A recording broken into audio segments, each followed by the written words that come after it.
The Maternal Thread by C.J. Van Pletsen. The architect, the sea had a way of stripping a man down to truth.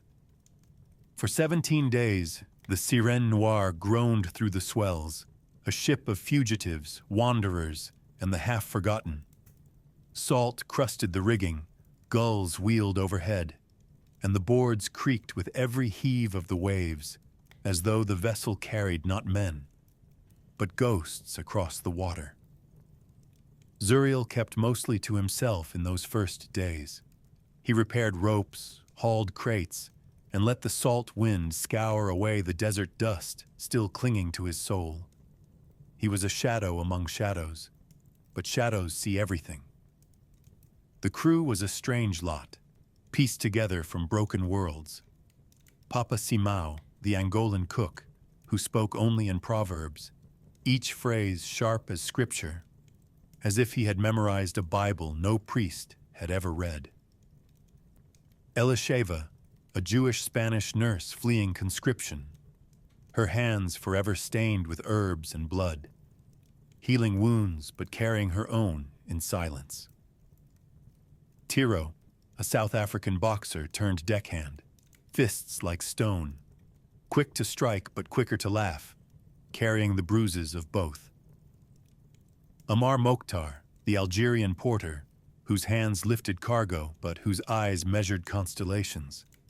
It was Amar who unsettled Zuriel most, because Amar saw the world as Zuriel did, not as shapes, but as patterns. One evening, Zuriel found him leaning over the rail, eyes fixed on the heavens. "You were not always a porter," Zuriel said. Amar's lips twitched into a smile. "And you were not always a sailor." From that night, they shared an unspoken pact.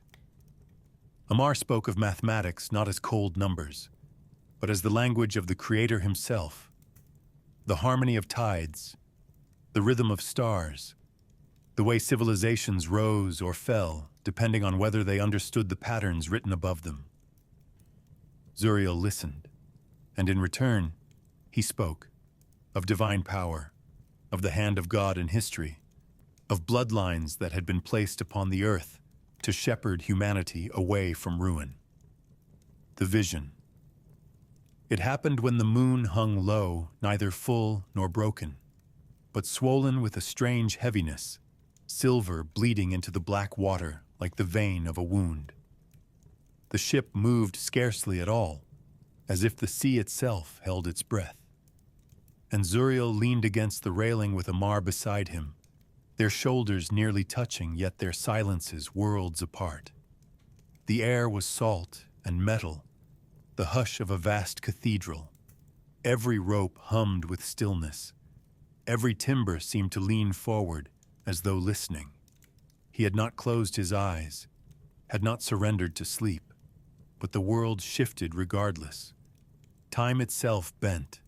The stars tilted in their courses, as though angels had pressed upon them with unseen hands. The wind died, not faded, but ceased, as though severed from existence. And then, rising in that suspended hush, a voice spoke without sound. It filled him as blood fills veins, not carried by air, but written directly into his marrow. "You are not the end, Zuriel. You are the architect. Build for the one who remembers. Protect what must outlast you. And when your work is done, empires will fall." The words were not words. They were brands seared into his bones, a commandment etched in fire older than stone. He felt them burn through his chest, sear along his ribs, coil into the base of his skull where thought and dream were one. His breath caught, though not from fear. Fear belonged to men who had choices. This was beyond choice. This was covenant. When the vision passed, the sea resumed its slow pulse. The stars steadied, and the rigging creaked again in the living wind. Zuriel did not tremble. His hands did not clutch for balance. He only felt certainty cold, sharp, absolute. as if a blade had been slid into the sheath of his soul. He turned his head slightly, glimpsed Amar's profile in the faint glow. His companion slept, head bowed, untroubled, untouched by the storm that had cleaved through him. Now he understood. Now he knew why deserts had not claimed him, why betrayal had not broken him, why fire had only scorched but never consumed him. It was not for his own sake. His survival was not a mercy, but a commission. He had been spared for a work, for the one who would come after. His life was not an ending, but a foundation, and the foundation must be laid in silence, stone by stone, vision by vision. The map. The map was not born in a single night, nor drawn in any moment of clarity. It arrived like a shadow remembered, a dream pieced together from shattered glass, its fragments glittering at the edge of sight until the hand gathered them. At times it felt less like creation than recovery, as though he were exhuming something buried in him long before his birth. Eric's notebook whispered from his pocket, its pages brittle with salt, margins alive with symbols that gnawed at his mind. The Brotherhood's whispers returned in dreams, scraps of Hebrew sung in minor tones, names of mountains that no tongue in Europe should have recalled. Even the blood itself pulled him, a compass not of iron but of inheritance, turning him toward places where bone and covenant still spoke. Zuriel did not simply sit at a table and sketch. No, he wandered the deck like a restless soul, circling the mast at midnight, muttering to himself in tongues half forgotten, phrases he barely understood yet could not silence. He traced sigils against the air, etched them into frost on the rails, heard their echoes in the groaning hull. Only when these fragments pressed into alignment, only when the weight of silence cracked open into pattern, did he put charcoal to parchment. He began with a circle echo of the compass, but older, deeper. It was the wheel of time, the sky's crown, the eternal ring without beginning or end. From it, he drew a great 8-pointed star, each spear-like arm cutting outward with the sharpness of command, each arm a road, each road a destiny. Upon each point he knew, without logic, without doubt, that a relic must rest, a gate must stand, a memory must awaken. At the center, he did not write words but drew an image, a lion. Not any lion, but the Lion of Judah, roaring through silent, its mane flowing like fire into the arms of the star. Its eyes stared outward, unblinking, alive with both promise and judgment. The mane tangled with the arms as though flame fed into steel, as though covenant itself bled into the map. Around the lion, inscriptions coiled like serpents, Teutonic crosses etched with cold symmetry, Hebrew letters curling with breath of prophets, glyphs that Eric had sworn were carved on stones hidden beneath Carpathian soil. Some letters Zuriel recognized. Others revealed themselves only when stared at too long, symbols flickering at the edge of vision, straddling the line between memory and prophecy. To glance was to doubt. To gaze was to hear them whisper. The 8 points burned into him like wounds, and as he touched each one with charcoal, he felt as though naming stars in the firmament of his own blood. They were not merely coordinates, but trials, pillars, thrones waiting for their keeper. One by one, he named them. The first point, the Congo. It began in heat and shadow, a relic whispered to sleep beneath the endless canopy, guarded by stone faces whose lips had been sealed by moss and time. Vines crowned them like forgotten kings, and roots tore through altars as if to reclaim what men had once stolen. The Brotherhood had spoken of giants there older than Rome, older than Babel, whose bones still sang beneath the earth. Their voices, trapped in marrow, were said to thrum when the rains came, echoing through the mud like drums of judgment. The priests had called this relic the root, for without it no other path would awaken. Zuriel's hand traced rivers that crossed one another like veins, the lifeblood of a continent pulsing on the parchment. He inked statues blurred by moss, their eyes blind yet unyielding. At their feet he drew a thorn crown half buried in soil, its spikes not rusting but alive with sap, as if pain itself had rooted there. He felt sweat bead though no heat touched him. The root was not merely a relic, it was origin. If unearthed, the rest would stir. The second point. The Carpathians' castles stood there, their stones younger than the crypts they smothered. Peaks bristled with pines that whispered secrets in the wind, and in the passes, men vanished as though swallowed by the earth. The Brotherhood's records told of Teutonic knights who rode into the mountains carrying relics marked with flame, never to be seen again. Beneath those jagged ridges lay the White Monastery. No ink had ever marked it on a cartographer's map.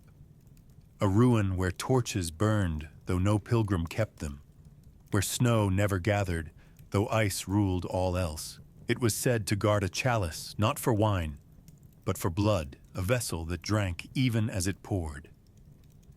Zuriel drew it as a chalice overshadowed by a crescent moon, the jagged peaks closing around it like teeth. Around its rim he etched faint Teutonic crosses, sharp as blades, tilting into the parchment as though to pierce it. When the ink dried, the page seemed colder. The chalice felt less symbol than hunger. The third point. Mesopotamia. The cradle of language. The plain where rivers bent like serpents, where the first cities clawed themselves from clay. Here, the Brotherhood believed a tablet was buried. Not clay, not stone, but a material without name, etched with laws predating Moses, the first edict. Empires had risen and fallen around it. Akkad, Babylon, Persia, all bent like reeds before a fire, none able to hold it. The earth itself seemed to shiver with memory there, as though words spoken at creation still hovered, unable to die. Zuriel's hand moved feverishly. He drew a spiraling ziggurat, its top broken as if split by lightning. Around it, he sketched Akkadian symbols dredged from memory signs he had never learned, yet somehow recalled. They curved into each other like serpents, whispering from the margins of his sight. The charcoal smudged, staining his fingertips. He did not wipe it away. The fourth point, Sinai, the mountain of fire that never died. Here Moses once met the flame, and here the ashes of covenant still smoked. Yet beneath the visible summit, deeper than even prophets had walked, a vault was said to hold a staff, not of wood, not of iron, but of beryllium, humming with storms like a captive sky. Zuriel drew it not as men would render Sinai, but as it had burned in vision, a triangle of fire rising sharp as a sword, the air around it thrumming.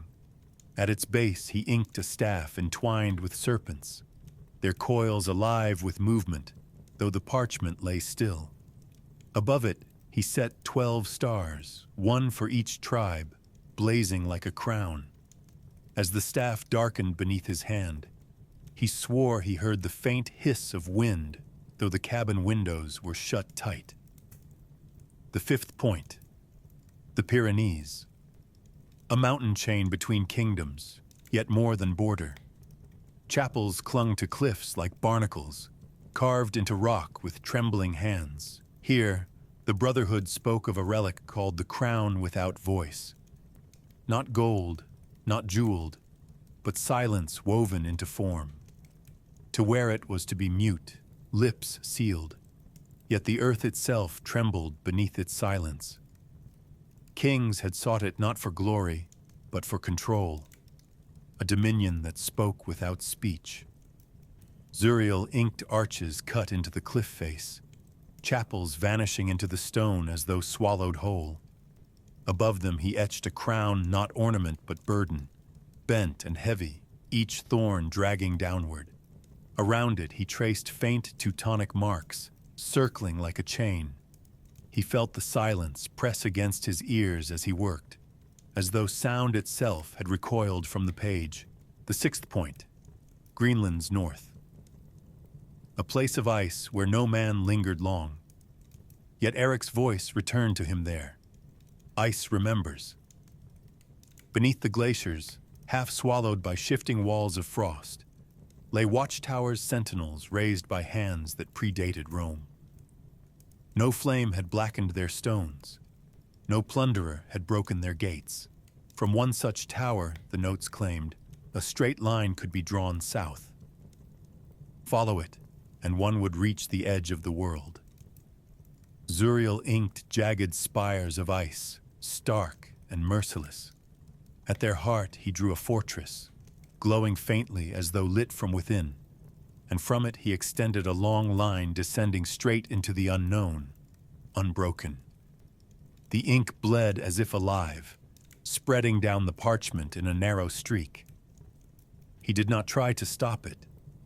The 7th point, the southern shore beyond the seas, unnamed, unseen, a barren coast where no sailor's chart reached. The notes spoke only this, where stars walk the earth. The last gate. Zuriel hesitated longest here, for nothing in the notebook gave shape to the place. He left it vague, a crescent of land drawn faint and trembling, a single gate inked within its curve. Upon the threshold he traced a circle pierced by a cross, a symbol that had come unbidden, unremembered, yet demanded its place. The ink seemed to glimmer faintly in the lamplight, though no gold or silver had touched his hand. The 8th point, the hidden thread. This one lived nowhere but silence. It was not in Eric's notes, nor in the Brotherhood's whispers. It breathed instead in absence, in the way prophecy always curved back to 8 creation, covenant, resurrection. Zuriel drew only a faint star at the center, unnamed, its rays stretching outward until they touched every other point. Not a place, not a relic, a person, the axis on which all else would turn. When the star was complete, the map seemed to exhale. The parchment lay quiet, yet its lines pulsed as veins. The lion at the center roared in silence, its mane igniting the star's arms. Constellations aligned with earthly points. Rivers bent across the page as though the map and the world had merged. Zuriel sat back, breathless, his hands trembling though he did not know when they had begun to shake.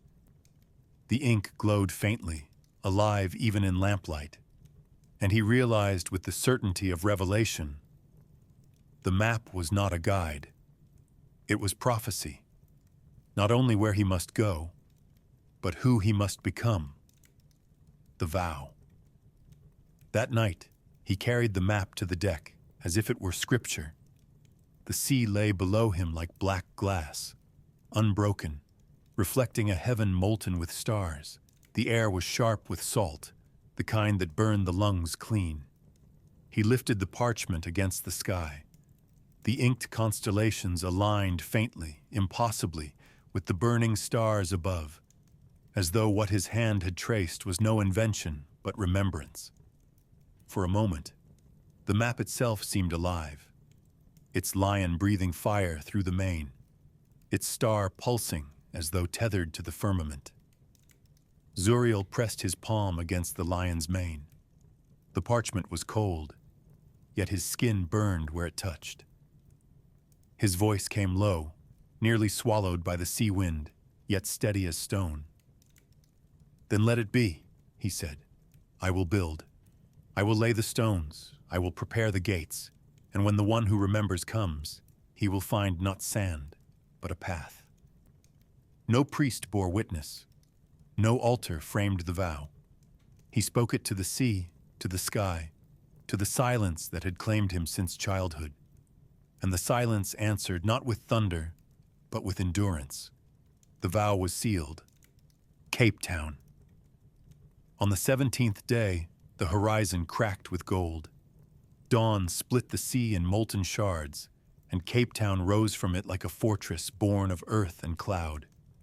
Table Mountain stood immovable, its shoulders wrapped in storm, its cliffs weighing every vessel like a judge measuring scales. The Sirène Noire limped into the harbor, sails slack and weary, timbers sighing after the crossing.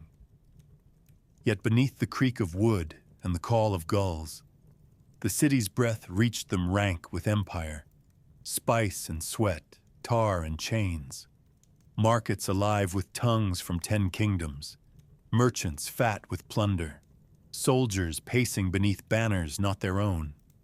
Africans were driven under Dutch walls, sailors drank beneath English flags, and silver exchanged hands that had never sown what they now reaped. Zuriel stood at the rail, eyes fixed. Here, he thought, he would vanish. Here, among the noise of empire, he would sink into silence. Here the work would begin. Amar leaned close, his words a murmur meant only for him. "Where will you go?" "Where I won't be found," Zuriel answered softly, his gaze never leaving the mountain. "Until I choose to be." When the gangplank lowered, the crew scattered like startled birds, eager for taverns and women, for freedom that would vanish by dawn. Zuriel walked alone. The red earth met his boots with a weight unlike Europe's stone. He carried little. Eric's notebook pressed like a second heart, the bracelet hidden beneath his shirt, and the oilskin map rolled, sealed, yet alive with prophecy. That night, under southern stars, unfamiliar yet burning with the same covenant fire, he found a vineyard at the city's edge. The vines were stunted, choked with neglect, but not dead. Their roots still held the soil with stubbornness, whispering of survival. He knelt in the dirt, his palms pressed into the soil, and words rose to his lips, unbidden words no farmer could name. Words that felt older than plows or seed. The earth seemed to shift beneath him, not in movement, but in recognition. "These are the first stones," he whispered, "the first vines. From here the path will grow."